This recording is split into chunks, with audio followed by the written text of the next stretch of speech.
সানডের বাজারে কি এনেছে দেখাচ্ছি। এটা হচ্ছে চিকেন নিয়ে এসছে, চিকেন নিয়ে এসছে, আর এটা হচ্ছে ইলিশ মাছ, একটা মিডিয়াম সাইজের ইলিশ মাছ নিয়ে এসছে, মাথা যে লেজা রয়েছে এটা গোটাটাই নিয়ে এসছে।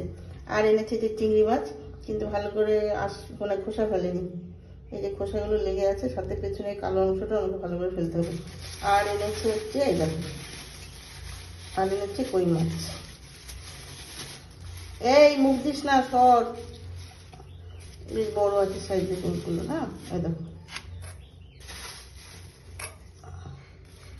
এনেছে কই মাছ।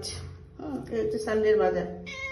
দেখো চিকেন, ইলিশ মাছ, চিংড়ি মাছ, আর হচ্ছে কই মাছ। এটা ভালো করে রান্না করতে হবে, এটা তেল কই করবো, সাইজটা ভালো দিয়েছে। আর দেখো, দেখেছো এর জ্বালায় কিছু কাজ করতে পারি, এই যে বসে আছে, দাঁড়া, ধরে না, মনে ধরে না।